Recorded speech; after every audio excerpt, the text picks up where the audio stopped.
Hi, everybody. Welcome back to Pathwise Live. My name is Tim Bradley. I'm a licensed psychotherapist and author of the training guide, Creating a Life I Love.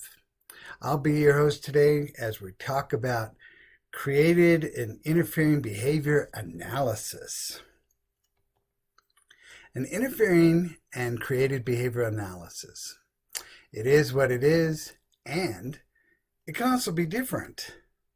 An interfering behavior analysis is a mindfulness exercise that helps you learn from your past while being present in the moment. Interfering behaviors are any behaviors that you'd rather not engage in but continue to persist despite your best efforts to change them.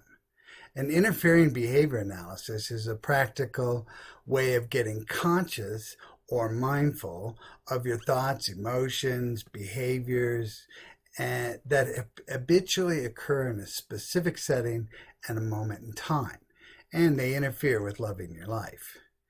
So what we're going to do today is discover when, where, and how specific behaviors interfere with living a life you love, create a way of being that powerfully inspires and moves you, developed a script to restructure your thoughts, regulate your emotions, reinforce behaviors that match your creative way of being, and then we're going to practice and rehearse and adjust your script and keep practicing until the behaviors become automatic.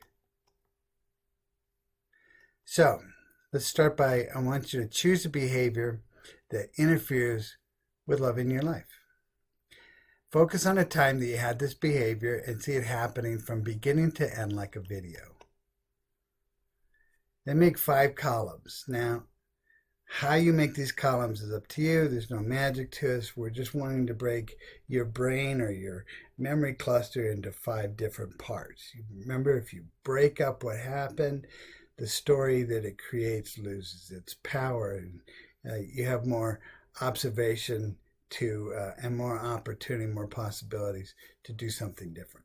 So you want to have a what happened column, what you were thinking column, what you're feeling column, what you're doing column, and finally, what was going on in your body column.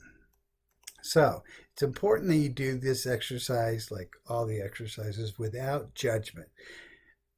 The way you're doing it makes perfect sense, all right? So don't judge it good, bad, right, or wrong. Don't try to make it mean something. Just notice the behavior and notice what it is you're feeling, and doing without judgment. Then write step by step what happened like it's happening now. Okay? This happened, then this happened, then this happened, then this happened. Okay? After that, for each step by step what happened, write what you were thinking. When this happened, I thought this happened, I thought this, etc. Do the same with emotions. When this happened, I felt this. When this happened, I felt this.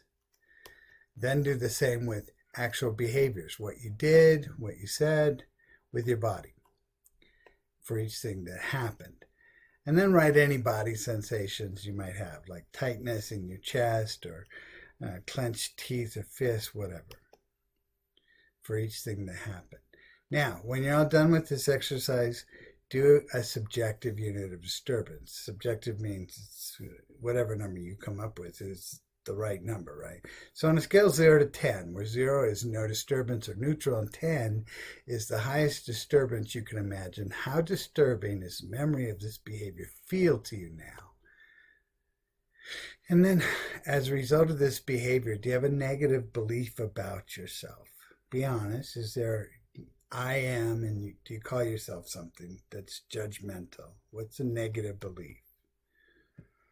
And on a scale of 1 to 7, how true is that negative belief that you have about yourself? On a scale of 1 to 7, where 1 is completely false and 7 it feels completely true when you think about this behavior. Now, after you've done that, just ask yourself this: does it work for me? If it works, keep it. Great. If it doesn't work, you can create something different. And that's what we're about to do with a created behavior analysis. It's also a mindfulness exercise where you intentionally create a desired way of being. This is not something that you see very often.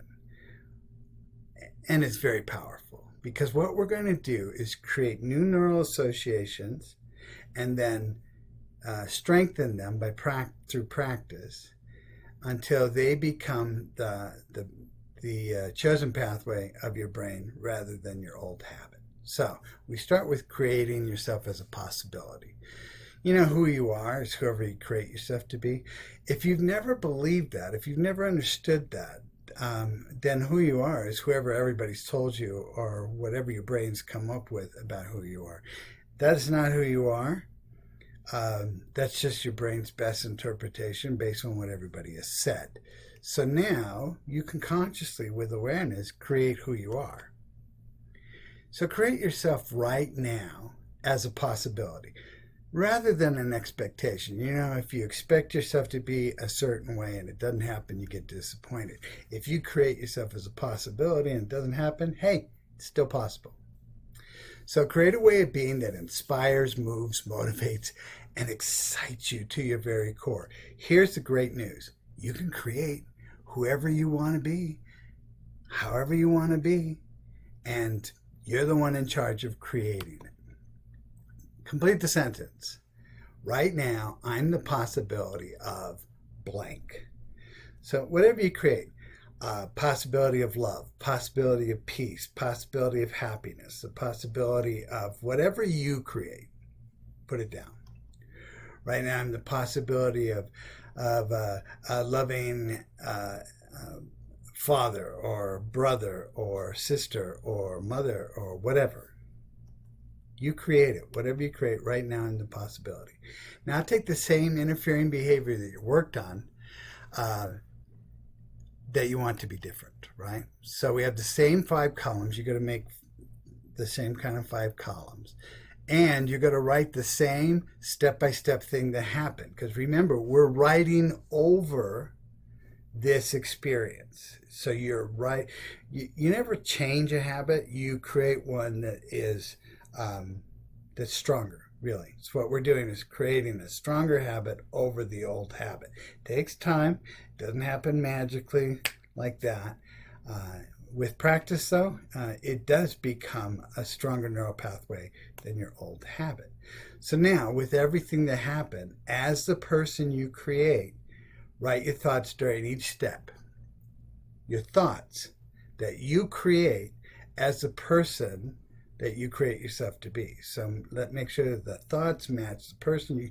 Remember, you're creating this out of nothing, right? So make the thoughts work for you that match your creative way of being. Then go through the whole step-by-step. Here's what happened again, and what emotions. So you might go, oh, I might be angry. Do you want to create angry? You get to create whatever emotion you want, and you make it match the way of being that you're creating, right? And then do the same thing with what you do with your body, and the same thing that what's going on in your body as far as sensations. Okay, now you might notice that as you do this, you won't get through all step by step because there might be some things you wouldn't do or won't do as that person you're creating. You won't think as that person you're creating or feel. That's the glory of this, right? You now have a practice script to rehearse, adjust, and rehearse again in your head as often as possible throughout the day, as many days as it takes. There's no magic number to how many times. Here's the thing. When you're doing this script that you're creating yourself as a way of being, your thoughts, your emotions, your behaviors that match your creative way of being, when you rehearse this in your head enough to the point where you don't even think about it anymore, you just act it, then it's become a habit and it's overridden your old one.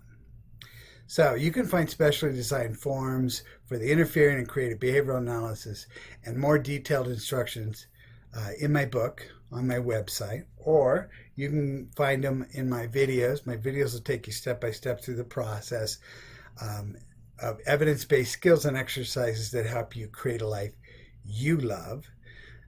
So if you're having difficulty with this, you can get the how-to right there on my website.